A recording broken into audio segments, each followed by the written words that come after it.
Lord. Ang ating secretary, si Shena Hilario. Ang ating treasurer, si Joanne Cardenas. And yung auditor po natin, si Josefina B. Argente. So, sa pagkakataon pong ito, nakilala na po natin ang ating elected board of directors. So, sa kanila lang po kayo lalapit simula nung nanalo po sila. No? Sila po ang kinikilala ng DSUD na mamuno sa ating nasasakupan. South Morning View Phase 1. Sa pagkakataon pong ito, nais ko rin pong pasalamatan yung mga interim po natin na umupo po during habang wala pa po tayong eleksyon, sila po yung pansamantalang inelect o pinili ng DSUD para mamuno. Nagpapasalamat po ako sa inyo. Ano po? So, yun lamang po. Sana po magkaisa po tayo. Ang layunin naman po ng programang ito ay isa po tayo sa ating nasasakupang lugar. Yun lamang po. Salamat po.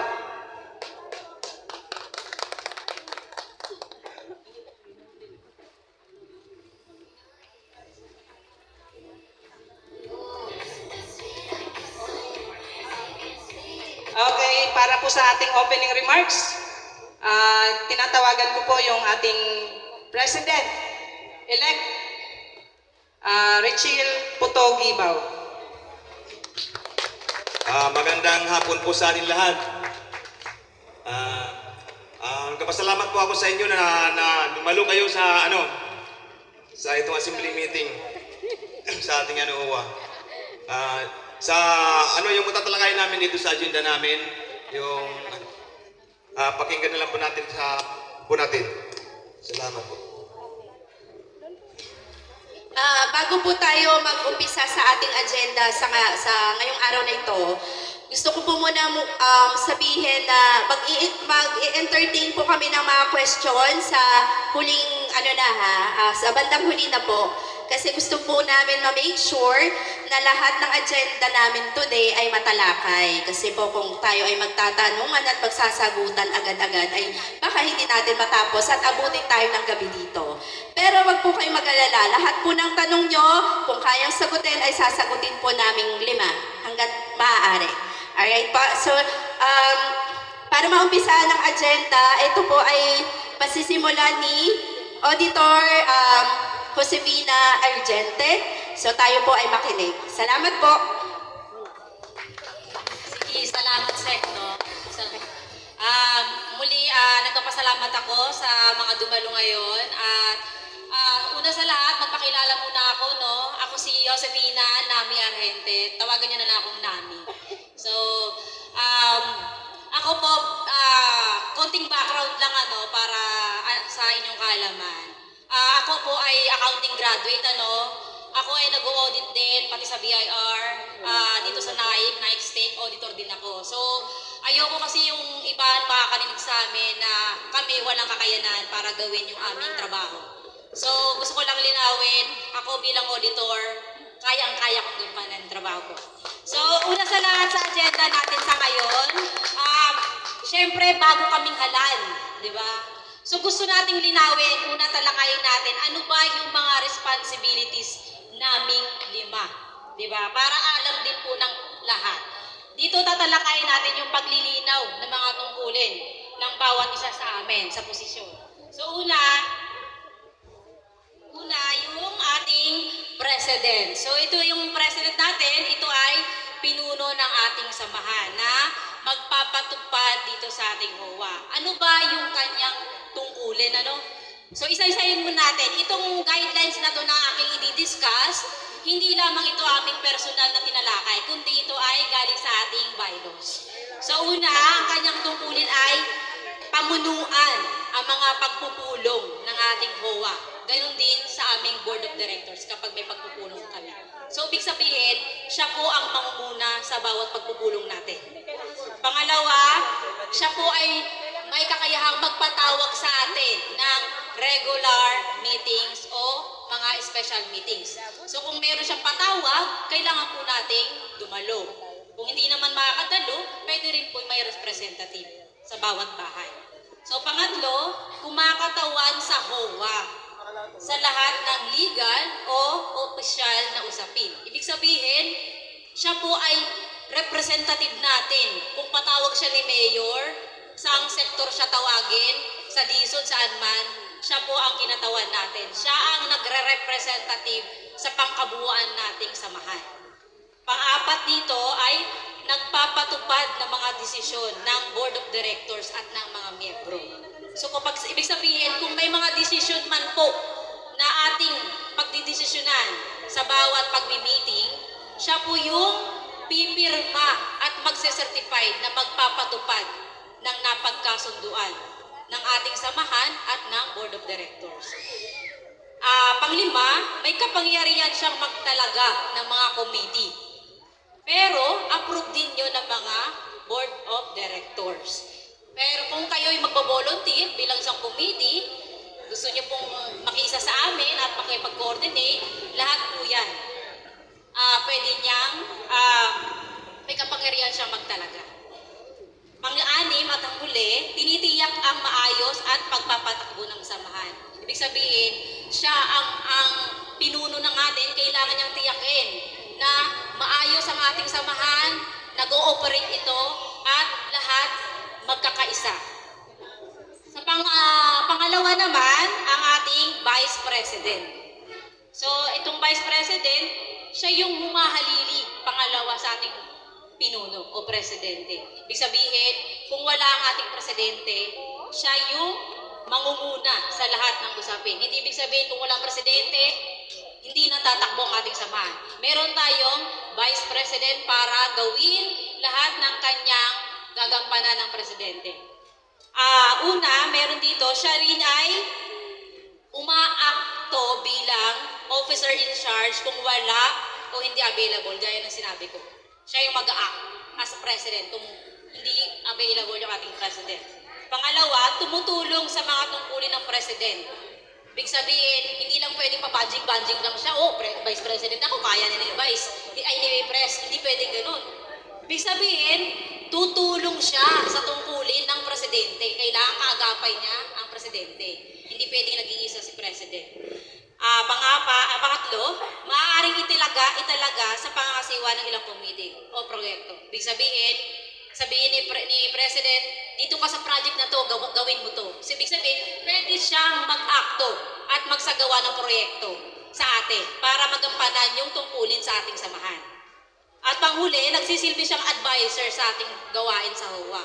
So, hindi lang pala siya, pwede rin pala siyang advisor, Kung hindi tama yung ating pagdedesisyon, pwede rin siyang mamagitan at maging advisor sa atin para maging maayos yung ating samahan. Kung naliligaw si President ng direksyon, pwede siyang mag-advise para iayos tayo, i-straight ang ating samahan. Pangatlo naman, na posisyon yung ating secretary. Ang tungkulin naman ng secretary, siya yung gumagawa ng minutes of the meeting ng lahat ng ating pagpupulong. Ibig sabihin, sa ngayon, tinatala niya na yung mga discussion natin kung ano nangyayari. Tapos mamaya, i-re-rig up niya to. Merong rewind, mga ganun. So siya yan ang gagawa. Pangalawa, nag-aasikaso ng paanyaya. Yung kagaya nito, invitation, ng assembly, siya yan ang nag-aasikaso niyan. Kung may mga notice din na iba pa, galing sa ibang sektor, siya rin yung mag-a-announce niyan. Siya yan.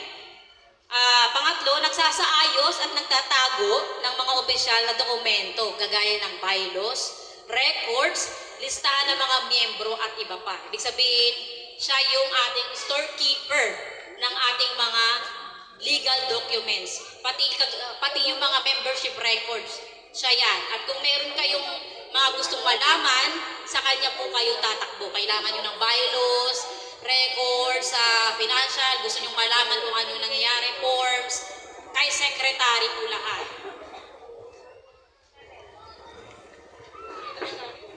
Pang-apat naman, responsible siya sa attendance sheet at documentation ng mga pagpupulong.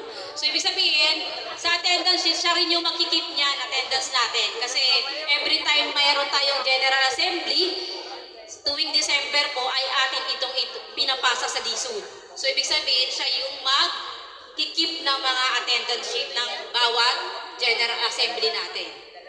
At ang panghuli ay nag-uulat ng mga minutes sa mga kasapi tuwing assembly. So, ibig sabihin, kung meron tayo na pagdesisyonan dito ngayon at meron dapat pagpasyahan pa, tapos gusto sa susunod na assembly pagdiskusyonan pa, siya yung magpapaalala nun sa minutes. So, ayun lang. Pang-apat na posisyon ay ang ating treasurer.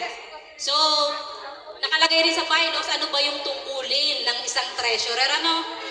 Una, siya yung nangongolekta ng membership, monthly dues at iba't iba pang bayarin na binabayad ng ating mga miyembro.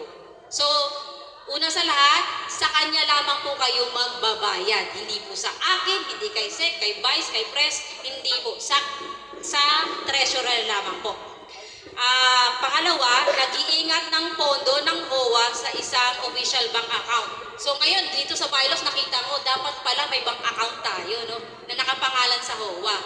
Pero alamin natin yan pag nag-turnover na kung meron talaga ang bank account. Pero kung wala pa, gagawa tayo ng bank account para doon yung pondo natin at kung may kailangan man, may gustong tingin ng ating bank account, pwede nating ano yun. Pero may data privacy tayo, siguro, appointment na lang yun sa office pag mga ganung bagay, kung gusto nyong malaman. So, siya yun ang nangangalaga ng ating bank accounts.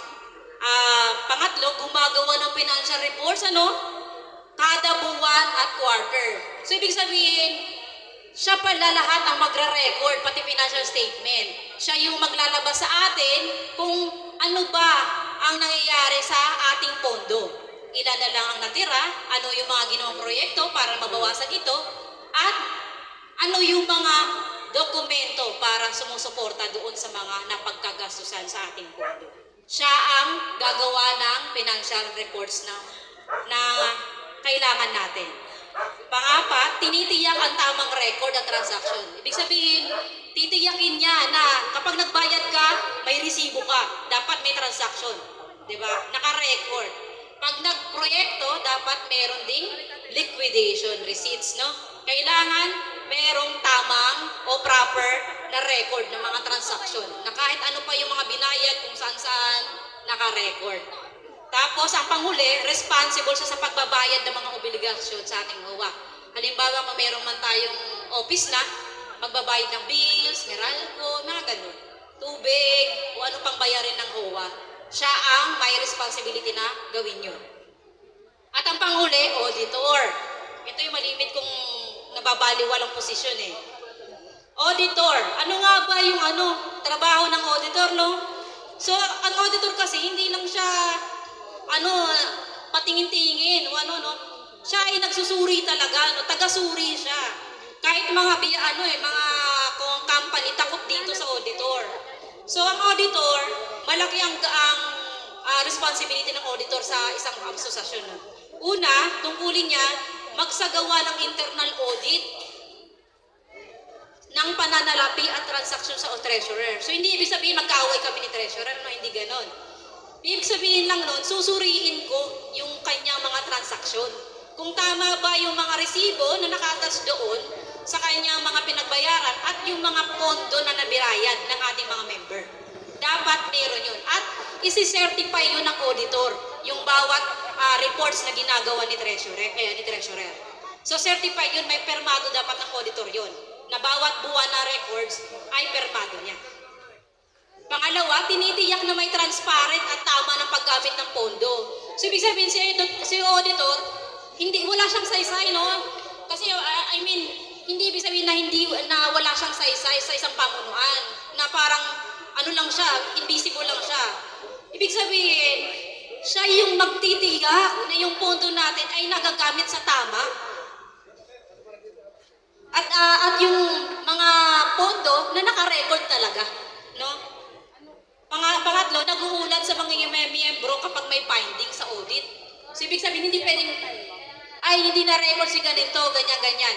Hindi pwedeng ganun. Kapag, ibig sabihin, dapat may basis nag-uulat sa miyembro. Ito ay gagawin namin tuwing may General Assembly tayo, tuwing monthly or quarterly sa mga reports.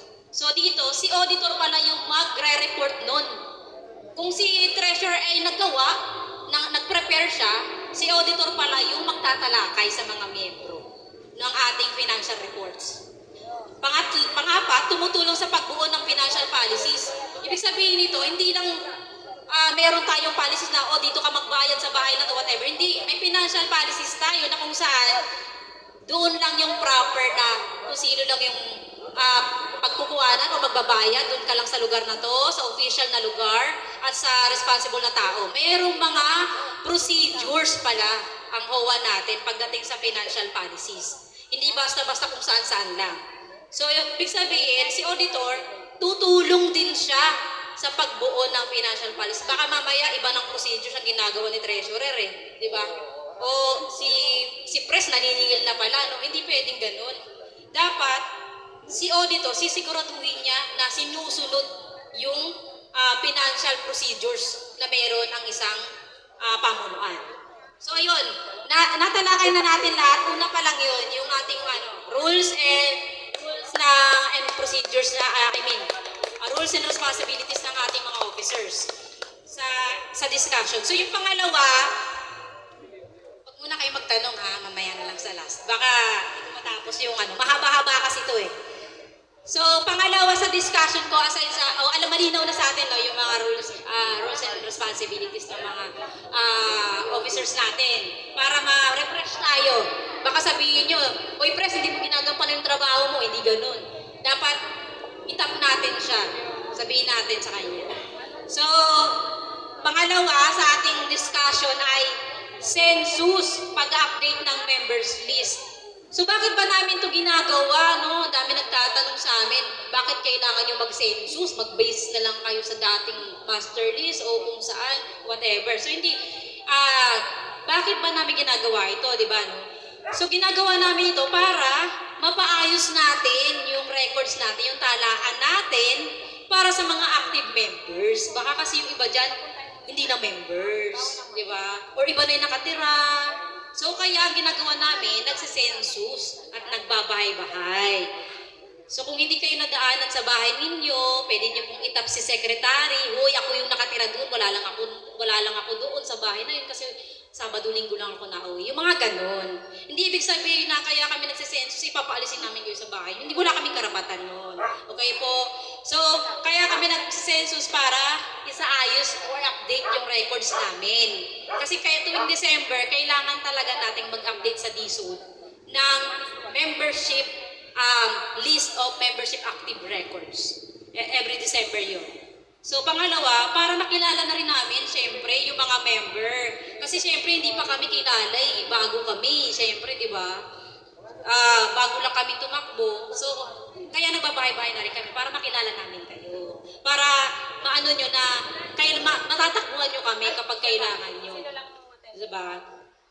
So, pangatlo sa discussion natin ay auditing ng mga binayad na mga members. So, marami rin tayong mga dito na umaampilan. Pero, didiscuss natin bakit ba kami nanghihingi ng mga copy ng Blue Book, pinagbayaran, o kung ano mang mga binayad nyo sa HOA.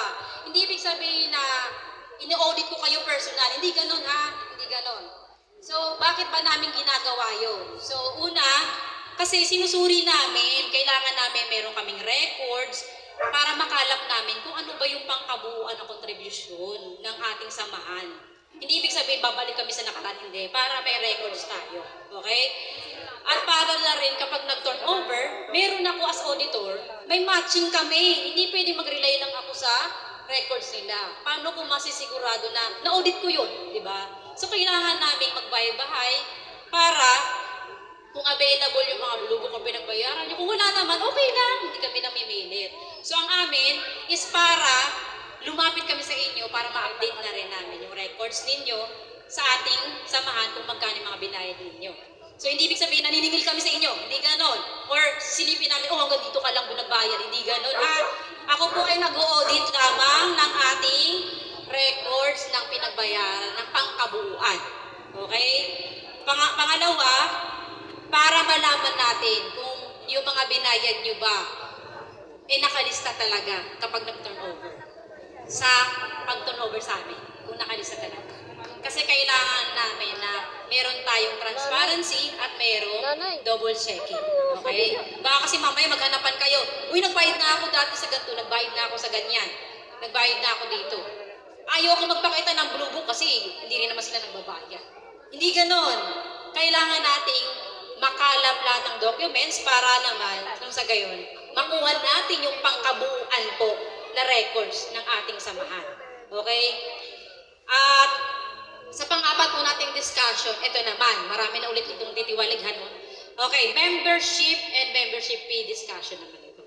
So, dito naman sa ating talakayan, membership. Okay. Sige, pag-usapan natin. Ano ba yung members? Members muna kasi from the root word. So, yung members, ito yung may-ari ng isang lote. No.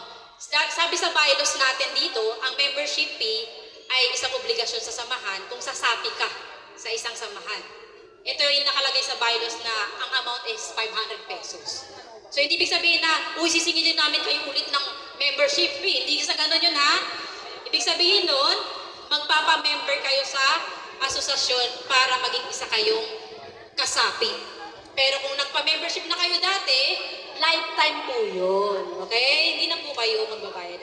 Pero kung nagbayad na po kayo before at nakita naman natin sa audit ko sa membership na meron kayong membership fee, at tapos hindi pa kayo napabilang doon sa DSUD list natin, ibig sabihin nun, kailangan nating mag-reconcile. At pagdating ng December, ma-update po natin yung record natin sa DSUD at mapabilang po kayo sa members ng ating sa HOA.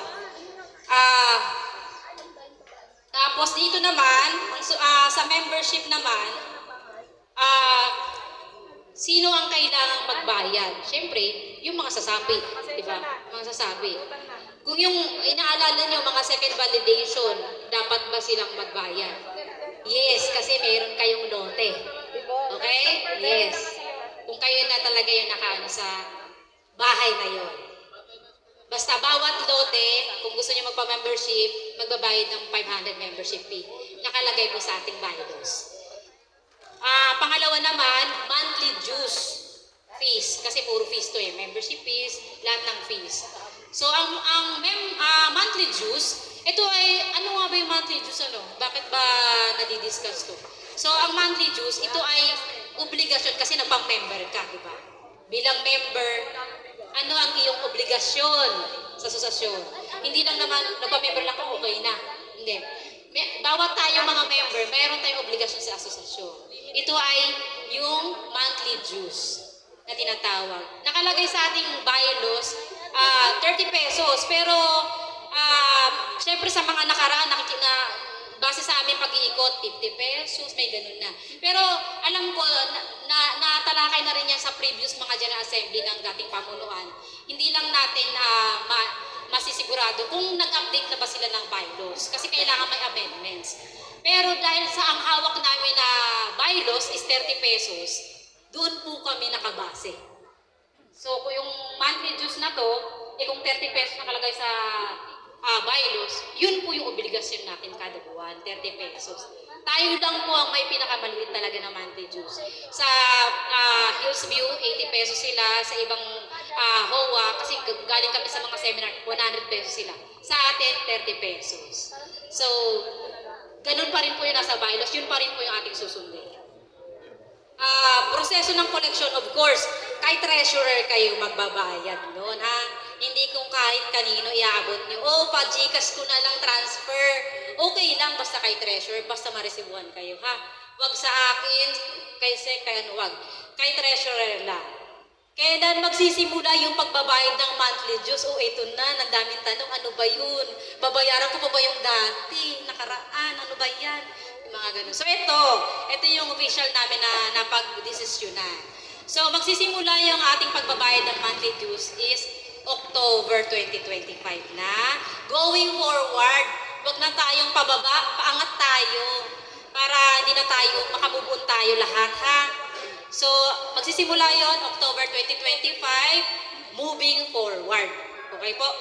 Yung, baka tanungin niyo ako, paano yung nabayad ako, bayad naman ako ng ganun taon, baka sila unfair naman. So, hintayin natin yung turnover. Kasi doon natin makikita kung gano'n, kung ano yung ano. Basta kami, hanggat kami yung nandito pa, moving forward tayo, ha? Para tuloy-tuloy yung ating transaction. So, yung monthly dues naman, kasi paano ba mag-ooperate ang isang HOA? Yung mga officers, wala namang sahod yan. Di ba? Serbisyo lang tayo. So, ibig sabihin, act of service kami, ang mga members, tayong lahat mga members, magbabayad tayo ng monthly dues para mag-operate yung ating OWA. Kung baga gasolina, para tumakbo yan. Diyan natin kukunin yung pambayad ng bills, paggawa ng proyekto, at kung ano-ano pa. Pero dapat properly documented yung mga transaction. Ano pa ba yung nakalagay rito? Magbibigay ba kami ng acknowledgement receipt? Yes. Magbibigay syempre. Magbabayad ba kayo ng walang resibo, di ba? So siguraduhin nyo pag magbayad kayo may resibo. Huwag kayo magbabayad ng walang resibo kay treasurer, ha? Tapos, ano pa ba? Kapag maayos sa turnover sa mga officers, doon naman namin ima-matchmaking yung mga records. Ano? Hindi para habulin kayo, kundi matchmaking lang ang gagawin ko. Ayoko nang maghabulat sa inyo at napapagod ako. Ano pa ba? Paalala lang, yung mga, di ba, pag magbayad kayo sa ating treasurer, i-keep nyo yung acknowledgement receipts natin kasi meron tayong tinatawag na service invoice o yung dating tawag is official receipts. Ngayon kasi phase out na yan sa BIR. Service invoice na. So, hintayin nyo, makuha namin yung documents na resibo talaga natin. Kasi i-update pa namin yung sa BIR. Okay? Hintayin nyo, itabi nyo yung mga acknowledgement receipt nyo kapag nagbayad kayo kay Tres. I-issuean namin kayo, papadala-dala namin sa bahay nyo yung mga resibo. Okay? Next, delinquent members. Siyempre, nagbayad ka. Meron siyempre hindi magbabayad, so kawawa naman. Pero, sige, pag-usapan natin yan. Siyempre, naiintindihan naman natin bawat isa na may pinagdadaanan. Pero siyempre, bawat isa may obligasyon. So, gawin natin yung obligasyon natin. So, delinquent members naman. Ano na ba tawag dito sa delinquent members? Sabi kasi nila, good standing. Pag hindi ka good standing, delinquent ka na. Paano ba masasabing delinquent members ka na? So, nakalagay dito is, pag delinquent ka, isa kang hindi nagbabayad. Pero yung hindi pagbabayad, grounds lang yun. Okay? Para masabi kang delinquent. Hindi pa yun, masabi ka, uy, hindi ka nagbabayad, delinquent members ka na. Hindi ganun. Okay? Sabi dito sa bylaws, Article 3, Section 5, para masabi kang delinquent, dapat dumaan sa tamang proseso. May due process tayo. Kaya naalala ko yung election natin, yung pinaglalaban ni Sherman, lahat tayo good standing pala, sabi niya. Kasi kailangan pala, una, ang gagawin ng mga officer para maging delinquent ka, una, magpapaalala ng non-payment of monthly dues sa pamamagitan ng notice tuwing linggo ng susunod ng buwan. Ibig sabihin, kunyari, October, pag hindi ka pa nagbayad ng October, linggo ng November, papadalhan ka na ni treasurer ng notice ng non-payment. Ganun. Tapos, susunod nun, hanggang 3 beses na buwan pag hindi ka pa nagbayad. Basta buwan-buwan, ino-notice ka dapat ni officer. Sunod, dapat nasusulat siya sa record at pag-uusapan siya ng board of directors. Kakausapin na si member. Bibigyan na siya ng board resolution at i-declare siya, kakausapin siya, bibigyan siya ng notice. Member, itong buwan na, i-declare ka na naming delinquent. Okay ba sa'yo? Kakausapin ng mga officer. Magbabayad ka ba? Ano ba problema mo? Yung ganun, para malaman naman natin sitwasyon. Pag kaya hindi pa nagbabayad. So, i-declare na siya sa board resolution. Pag na-declare na siya sa board resolution at hindi pa rin siya nagbayad, doon na masasabing delinquent member ka na. mawawala lahat ng rights mo sa voting rights, sa kahit anong benefits. Hindi ka makakakuha ng certificates, pag kailangan mo mag-apply ng kung ano-ano, ng kailangan certification. Huwag niyong hahayaang mangyari yun. Okay? May hanggang 3 buwan pa. Okay? Pero huwag niyo nang anuhin. Ang monthly dues naman, pwede kayo magbayad ng buwan-buwan or isang taon. Nasa inyo yan. Sa isang taon, I think 360 ang isang taon. 30 times 12 eh. Oh, diba? Kadali. So, ayun. Ganun lang, para masabi kang delinquent member, dapat naka-board resolution ka. Kasi tuwing December, pinapasa po ang mga board resolution sa DSUD. Pag nawala na kayo sa master list DSUD at nakalagay kayo sa delinquent member, mawawala lahat ng rights nyo bilang member. Magiging non-member na ulit kayo. Okay? Huwag niyong hayaang mangyari yun. So yung mga grounds na yon na hindi pagbabayad ng amortization at may isa pa na grounds, yung hindi pag-attend ng General Assembly.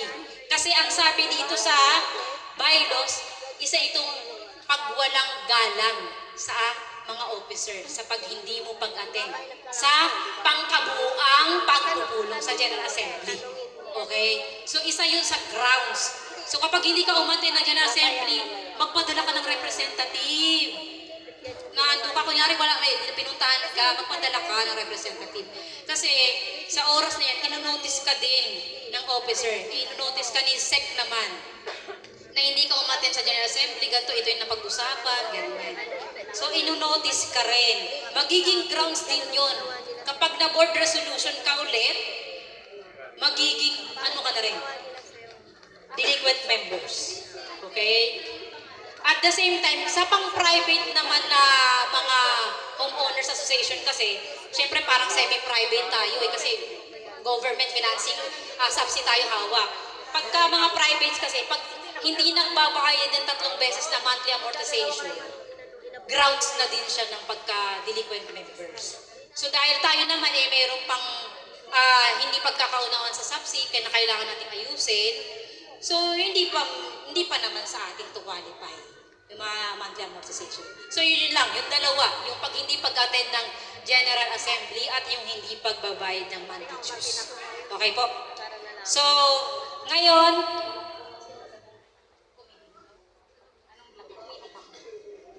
yung panghuli naman, committee elections and assignments. So, kami naman bilang mga board of directors, meron kaming mga kanya-kanyang sub.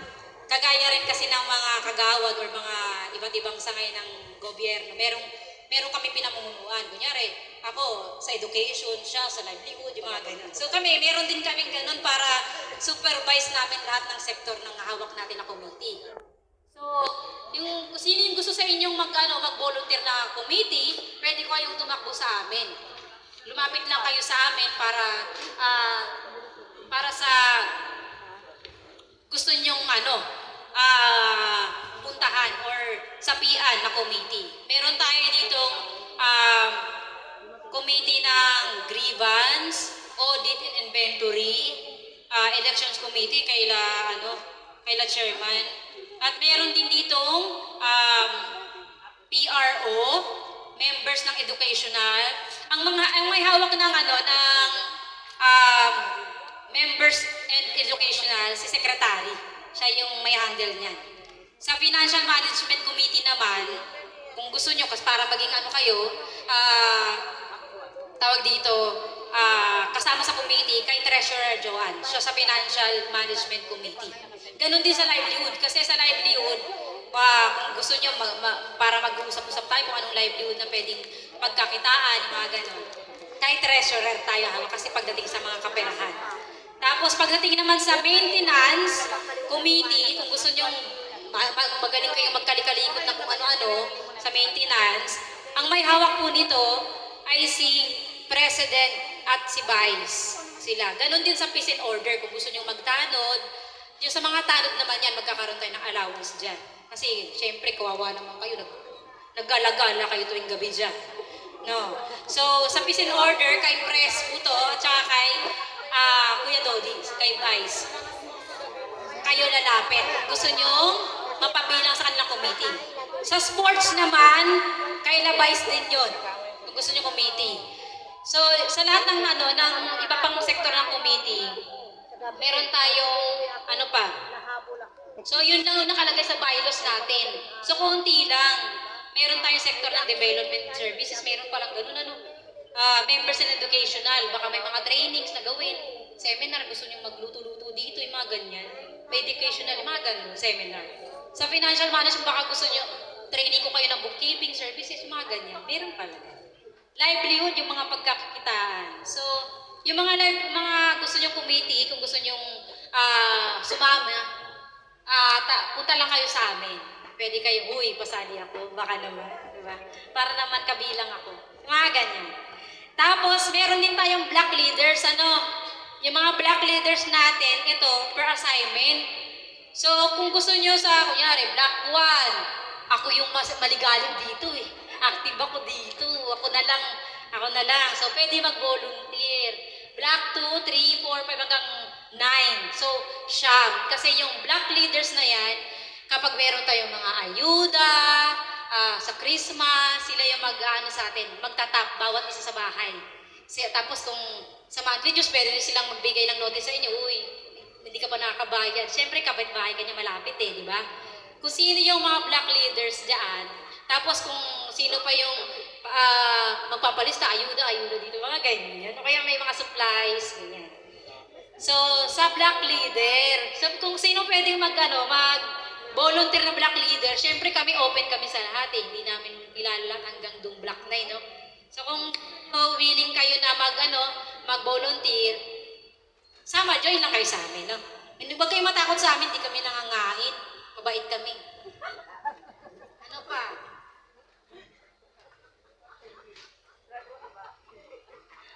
So, ayun. So far, siguro kay SEC kayo magpalista sa mga black leaders saka sa ibang committee. Kung sino magbo-volunteer, maiwan kayo dito kay SEC. Magpalista kayo. Tapos, dito naman, open, ito nang inianan sa mga. Ang bilis ko, no? Bilis ko mag-discuss. Ikaw na. May dadagdag lang ako sa mga sinabi ni Auditor Nami. Kasi kagabi po ay kaming mga officers ay nag-meeting. Ngayon, may mga tinalaga na kaming mga black leaders. Pero hindi pa kompleto, kaya sinasabi niya, open kami sa mga volunteers. Ngayon, ito pong tinalaga naming mga black leader, proposal to ng mga bawat BOD. So sa Black 1 po, ito po ay subject for approval pa kung papayag si member. Kung hindi naman, mag-open tayo ng volunteers. So sa Black 1 po, ang gusto po sana naming maging black leader ay si Ate Gemma. So Ate Gemma, payag ka ba? Papayag ka ba? Ito po ay mga proposal lamang po. Okay? Proposal. Walang sapilitan. Pero nakikita po namin kasi kayo ay responsible at saka laging available. So, ayun po. Ate Gemma, go or deal or no deal? Okay. Thank you. Pumayag. Alright. So, sa Block 2, ito po pala, by the way, ay open sa lahat.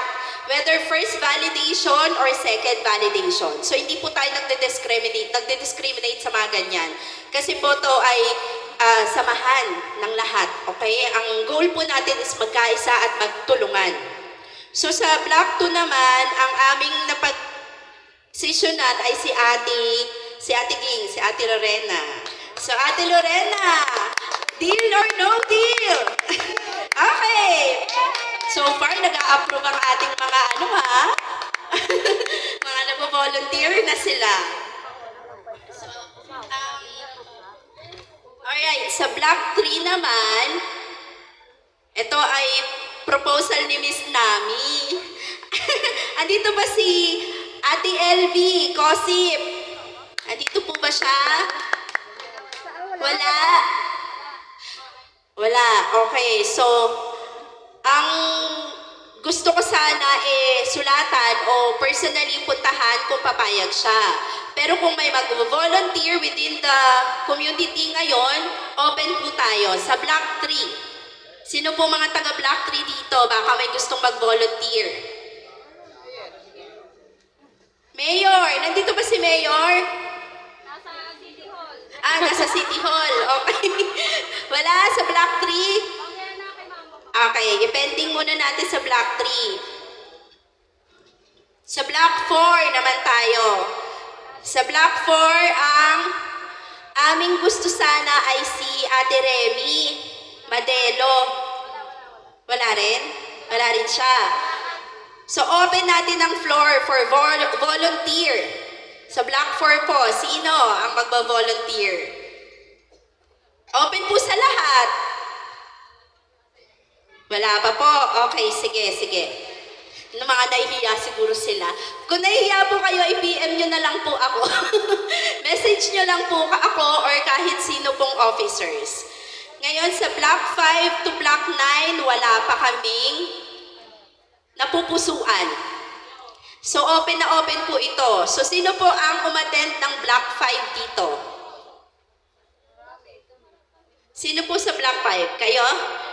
Ma'am? Ay, ayan si ma'am. Baka gusto niyo, ma'am.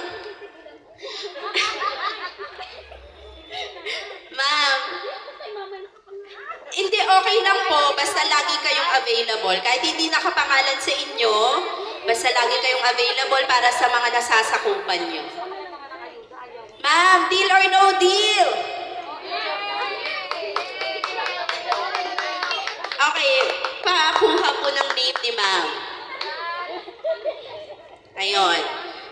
So, meron na tayo sa Block 5. Nga pala po, sa mga leaders, kung kulang pa yung bylaws na binigay namin, copy ng bylaws, kasi namigay po kami ng bylaws eh. So kung kulang pa, lapit lang ang mga leaders, block leaders sa akin, magpiprint po tayo para lahat po ng members ay mabigyan.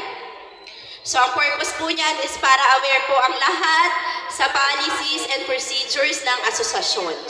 Okay?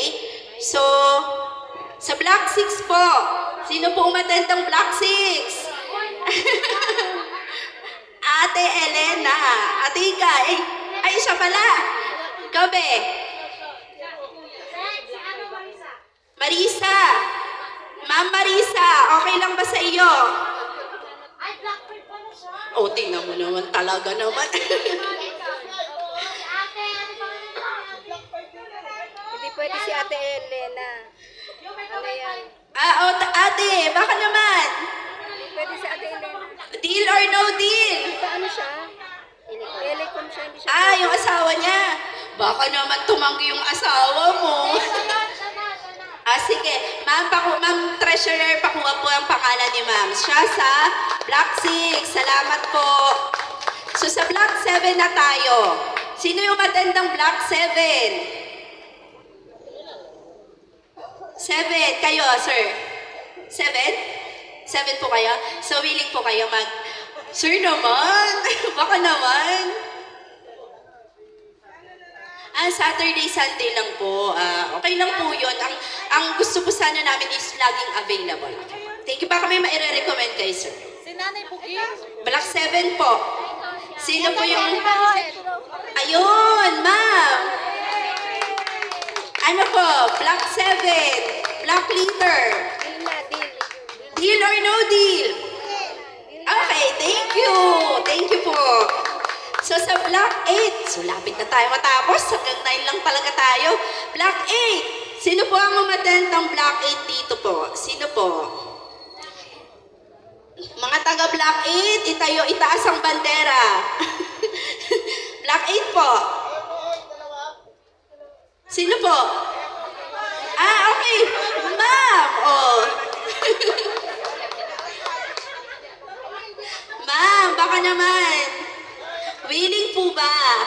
Ang block leader po ay kami po ang magno-notify sa inyo kung may mga ayuda, mga dapat gawin sa mga nasasakupan nyo. Baka naman po.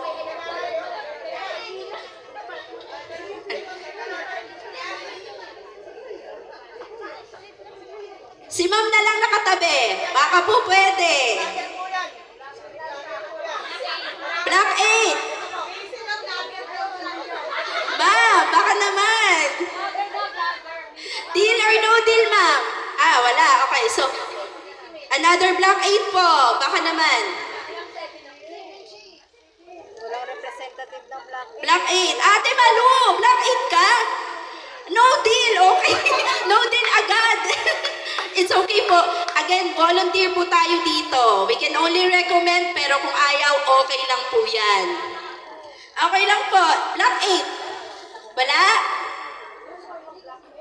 Kasi po, kung wala tayong makukuha ang block leader, iikutan po ang mga buong block 8 at block 9. Iisa-isahin po namin kayo. Ayun, thank you, sir. Oy, thank you. Thank you. Okay. Down to block 9. Sino po sa block 9? Mga umatan po ng block 9. Sino po dyan?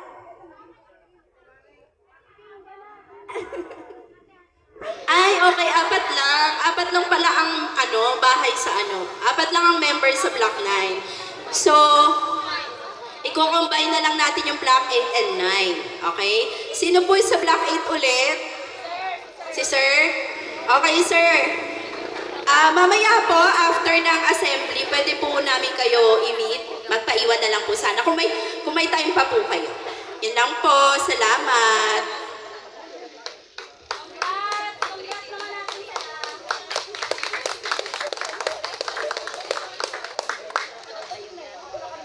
Sa block 3 and 4, meron na ba? Balikan natin ng block 3 and 4. Wala pa? Sino ang umattend ng block 4? Karen, block 4, baka. Ayaw, no deal? Okay lang po yan. Block 3. Maika. Ay, hindi, kukunin ko si Maika eh. Committee ko yan si Maika eh. So, sa block 3 po, sino? Sige, mamaya na daw. Pending natin ang block 3 and 4. Okay. Sa committee po,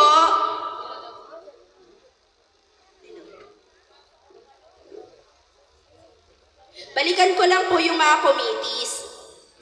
Nadaanan na to ni namin kanina, ni auditor namin. So ito pong mga ito pong mga proposal namin sa mga napupusuan naming mga committees ito ay proposal ulit ha. Wala pa talagang solid na approval. So sa PRO po, ang gusto ko sanang kunin ay si Maika Cosip at saka si Miss Christina Barrel. So Maika, deal or no deal? Public relation to ikaw yung messenger kumbaga. Ikaw nagbibigay ng mga notices sa bahay, sa mga bahay-bahay, ganyan. Deal? Okay, deal. Okay, so may PRO na tayo. Okay. Okay. So, sa development and services, wala pa. Itong sports committee. Ang proposal po ni Vice at saka ni President ay si Bonbon at saka si Kuya Glenn. Asan po sila? Si Bonbon po, nandyan po ba? So si Bonbon ay magiging committee kung papayag ay sa volleyball. Si Kuya Glenn naman ay sa basketball. Wala? Sige, sendan na lang natin ng letter, ng proposal letter. Sino pa ba? Sa special committees po. Special committees, ito yung mga stand-alone committee. Okay, so may pahabol si Vice. Sa health committee natin ay si Ate Helen. Ate Helen, deal or no deal? Okay, nag-deal na si Ate Helen. Thank you. Palista na lang po ako, be. Tapos sa stand-alone committee natin, meaning ito yung mga independent body, independent committee. So sa COMELEC, Committee on COMELEC, meron na tayo. Pinamumunuan ni Chairman Ruben. Sa grievance and adjudication, ito talaga excited ako dito, kaya hinawakan ko to eh. Kaya sabi ko sa mga BOT, ako ang hawak dito kasi wala tayo nito.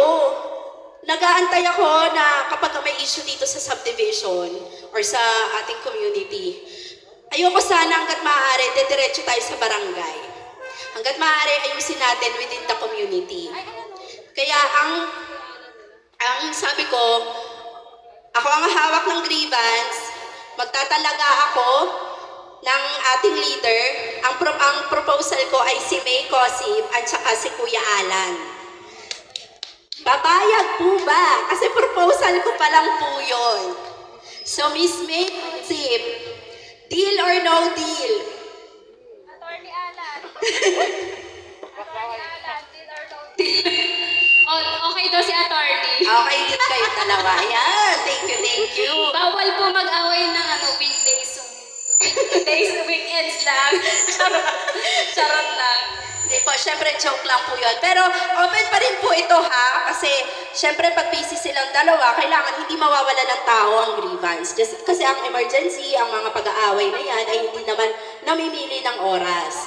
So kung sino man po ang gusto pang ma-assign sa ganitong committee,